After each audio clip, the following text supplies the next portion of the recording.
Spent 24 hours and in most hours waiting.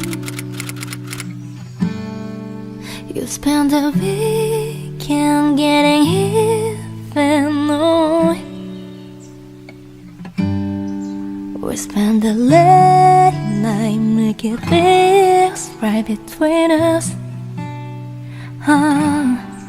But now it all good, babe. Brought that back up, babe. Play me close. 'Cause girls like you from running guys like me listen that when I come through I need a girl like you. Yeah, yeah, girls like you. Ikechukwu, Moncherry, my amo, my love, Ikem, I love you so much. Coming into my life, you've changed my world. You're the best thing that ever happened to me. I love you so much, and I'll keep loving you for the rest of my life.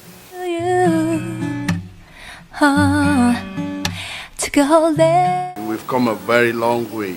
I knew her in 2013, the day she walked into my compound. My sister's, a day like this, traditional stroke white wedding, she walked into my compound, and subconsciously I told the person next to me that this is my wife to be. You know, I love her from the bottom of my heart, and in all, I will be with her, be by her side, defend her, and love her more than I have always loved her before now. If you ever feel alone and the glare makes me hard to find, Happy birthday, Chidimma. We love you. I love you.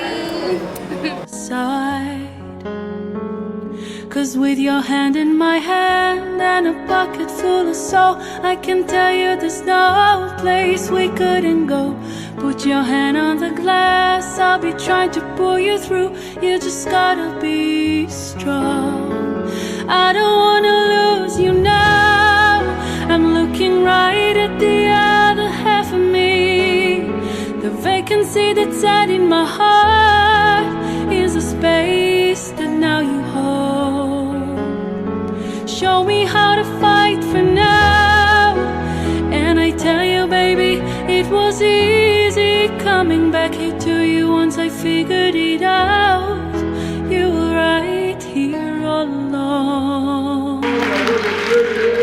It's like you're my mirror.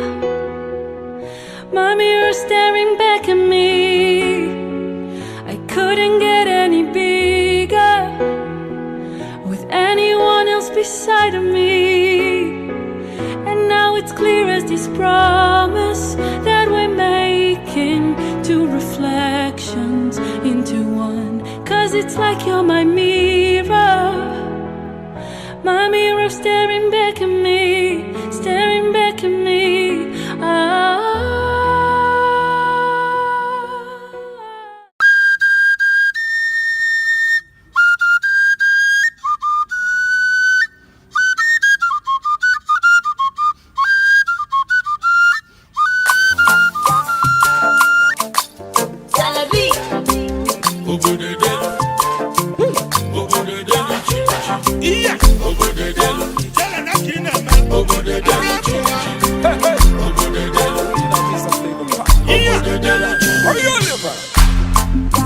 Anyanwụ tutu biko bịa gbala egwu.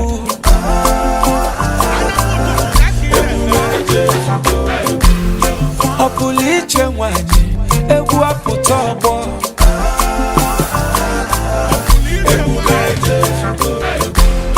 Mmiri doro edo ka gbọwa ji agbụgharụ.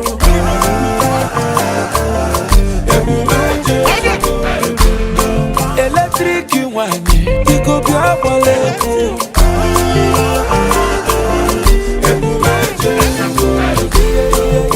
Iyelele anyị ekunie. Iyelele anyị abata.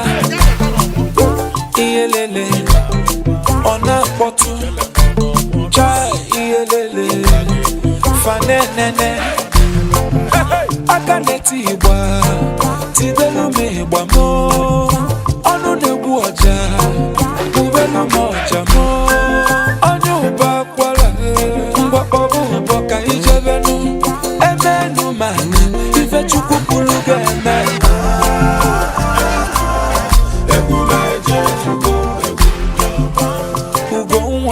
asamu bwagebu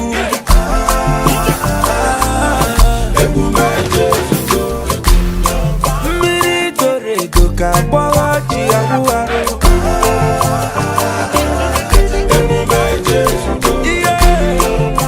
Adadi chemo adamu bwagebu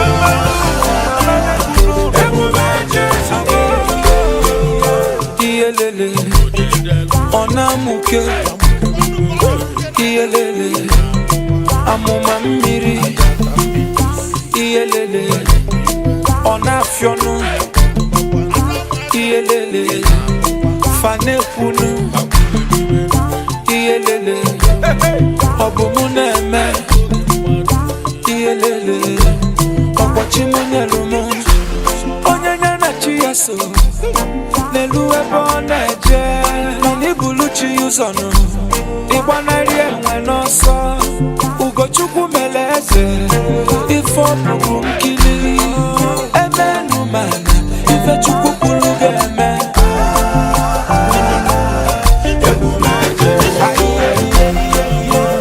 akwụ ugomo bịa gbara egwu akwụ ugomo anyị mmadụ bịa gbara egwu Udala nwa ni malu udala wanyo mero Italo chalo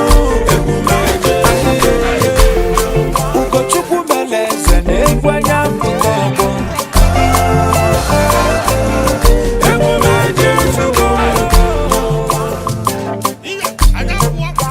Oyolima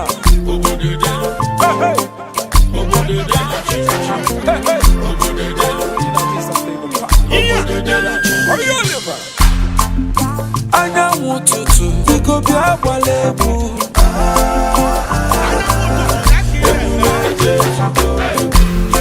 Ọ pụrụ iche nwanyị egwu apụta ọgbọ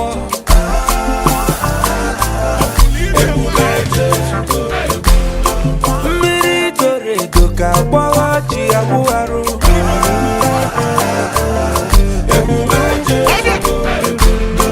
Eletrik nwanyị biko bịa gbala egwu